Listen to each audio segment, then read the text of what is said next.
Jeunesse gabonaise, bonjour.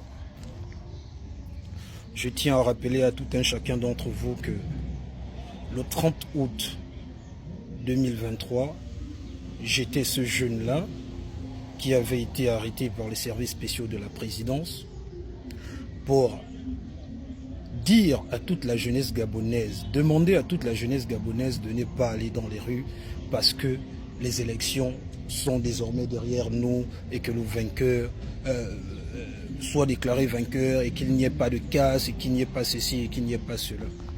Vous le savez tous. Il n'y avait pas un Bon Pins, un Gaël Kumba Ayune, un Paul Kessani ou un Andine Zengi. Il n'y avait aucun de tout cela. C'était moi le seul jeune qui avait été choisi. Parce que ces hommes de pouvoir-là savent que mon parler est direct. Je suis très franc et je ne mâche pas mes mots. J'ai le sens de l'orientation. Je sais ce qu'il faut pour nous parce que nous souffrons dans les mapanes. Je sais ce qu'il faut dire. Je sais ce qu'il faut à notre génération. Considérez-moi comme un leader. Ne me considérez pas comme tout cela que vous voyez là. Je ne suis pas un activiste des réseaux. Je suis un activiste qui dit haut ce que tout le monde pense tout bas. Et je le fais au pays. Je ne suis pas comme les Badeko en chef, les Stéphane Zeng et tout le reste, les Bong Pins, qui criaient hors du Gabon. Mais considérez-moi en tant que tel. Je vous demande de ne pas voter pour ceux qui n'ont aucune parole. Moi, j'ai été utilisé, j'ai été affiché à la télévision, mais je reste debout. Je me bats pourquoi? Parce que je sais qu'un jour, je partirai et je laisserai mes enfants dans une merde.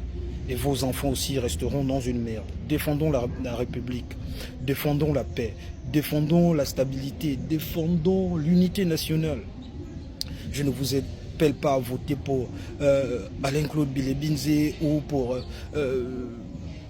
quelqu'un qui a participé à la destruction de notre pays. Je vous appelle à la prudence. Vous êtes jeunes. Ne venez pas pleurer demain quand tout ne se passera pas comme prévu. Parce que jusqu'alors, rien ne se passe comme prévu. Vous avez déposé des dossiers par-ci, par-là, en attendant recevoir des coups de fil, mais vous n'avez rien reçu. Vous participez au concours. On choisit toujours ceux-là qui doivent être inclus, acceptés ou ceux-là qui doivent être rejetés.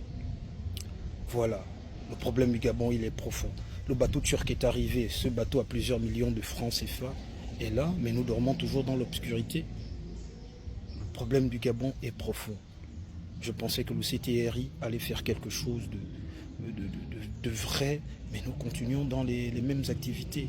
Donc, je viens vous dire ici que où étaient ces leaders-là quand le CTRI avait besoin des gens pour être exposés à la télévision? Il n'y avait pas de Gaël Kumba Ayune, ni de Andine Zengi. J'étais ce seul jeune-là qui avait été choisi pour parler à la jeunesse gabonaise. Donc écoutez-moi, j'étais passé à la première chaîne et sur Gabon Télévision. Oui, c'est bien moi, Jeff. Le 30 août, il m'avait utilisé en m'exposant à la télévision. J'étais enfermé à la DGCCS. Et après affiché à la télévision comme étant un casseur ou je sais pas quoi. Je n'ai jamais cassé de ma vie. Je vous exhorte à la prudence. C'est à nous de restaurer les institutions. C'est à nous de choisir qui sera le futur président du Gabon. Ce n'est pas eux. Quand on s'est battu pour le Gabon, là, Bon Pins n'était pas là. Landry de Washington n'était pas là. Il avait fui le Gabon après sa première prison. Moi, j'assume toujours.